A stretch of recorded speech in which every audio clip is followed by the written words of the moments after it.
What is up, everybody? It is the Dirt Moment here. I am back for chapter 24 of the Golden Armor. Let's jump into it. At the Gala, Part 1. As the week drew closer to the biggest event of the year, the Grand Galloping Gala, Shining Armor got little sleep. He checked and rechecked placements of guards, spells to detect weapons of non-royal guard issue, quick escapes with the princesses should things go awry. The lack of sleep made him quite irritable. As royal guards who didn't want to be on duty during the gala found out. Comet resumed his normal routine the day after Gorgon had gorged herself on him, much to the relief of Angel and secretly Valerie. However, when pressed for information, Comet couldn't seem to recall what he had done that day. Guarding Philomena was listless to the Pegasus and Griffin, but they accepted their duty without complaint. As for the energetic Bat Pony, she was ecstatic to learn that her favorite pony, Comet, would be joining the guard on the night of the gala after Shining posted a list of every guard on duty that night. Still unknown to either of them, Comet slipped away at night, responding to the call of another princess. No pony noticed this until Valerie spotted him one night after using the facilities. It took her several seconds to register the pony was Comet, mostly because of the glowing eyes. Curious, Valerie stalked the stallion, avoiding any kind of contact or sight. The pursuit took her down to where she first met the stallion, the armory, which should have been devoid of life at this time of night. Instead, it sounded as if the guards were having a party in there. She watched from the top of the staircase as Comet shambled over to the door and knocked. What greeted him both surprised and scared Valerie to the point of almost making noise. A rather large pony, about the same size as Princess Cadence, covered in a shiny black material with hideously large green eyes and an odd bluish-green mane, stuck her head out and grinned slyly to the stallion, who remained stony. "Ah, my favorite little toy," she cooed in a raspy voice. "Where have you been? I've gotten quite hungry." She reached out and wrapped her whole-ridden hooves around Comet and pulled him inside, the door slamming behind them. Valerie stood there, dumbstruck by what she just saw. Comet had another mare? One who he was meeting behind both Valerie and Angel's back? A large sensation of anger and hurt welled up inside Valerie's chest. But she stifled it. There was no way Comet was a tail chaser, was there? Sure, he did like Angel and allowed Valerie herself to get somewhat physical with him, but he never seemed to notice any other pony or Griffin. That was when another idea hit her. His eyes were glowing the same color as that weird black pony's. So, did she have him under some kind of spell? Feeling particularly brave, Valerie marched up to the armory door and pounded on it. "Hello?" she called as the noises fell silent. A sudden intrepidation as a voice rang out. "Go away," said the armorer. "I don't care if you didn't get an invite. No ponies allowed in my party."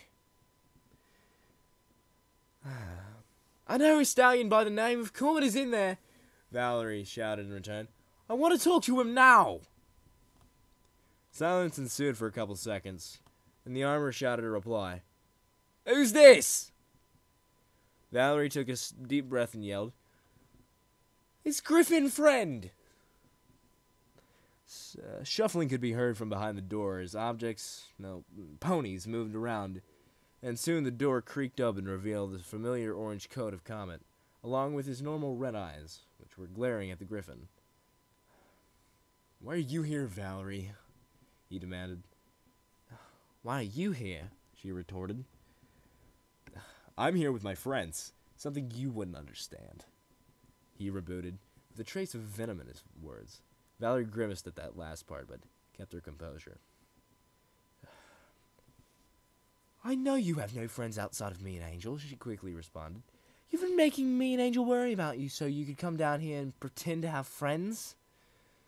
Comet gritted his teeth as he worked out the next few words. "What do you always force your way into my business?"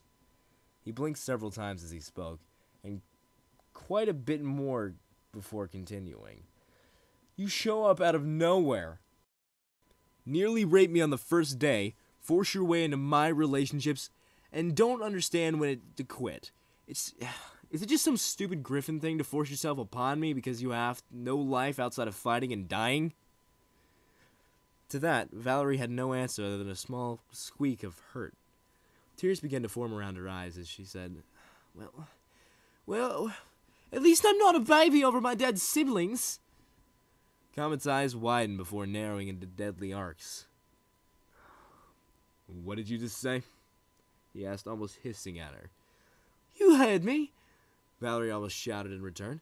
I know you're still just a little fall over your sister, a sister who's been dead for years. Comet's angry face now became one of pure, unadulterated hate, as he bared his teeth at Valerie. Don't you dare speak of her like that again, you pathetic pile of feathers. Do you think your life was hard? Imagine never being able to leave your house, never eating a normal meal, or having any friends. You messed up your own life, Valerie. Don't try to mess up mine. I'm not a weak little pony who you can play the sympathy card with. I have my own life that doesn't revolve around you. Now get away from me. As that last word hung in the air, Valerie lost all sense of composure. She lowered her head and started crying, and as she sobbed, Comet clicked his tongue to the roof of his mouth and said, Dear Celestia, you do not know when to quit. Valerie's head whipped up, and a look of anger peeked through her tears. Shut up, she shouted at him. You're a miserable excuse for a stallion. To think I liked you was even stupid. Reacting instinctively, she reached up and swiped a claw across his face, leaving him yelping in pain. As he covered his left cheek, he fell to the floor, writhing in pain, and when he reopened his eyes, Valerie had noticed it was glowing again. Ah! He shouted in pain. Valerie, why?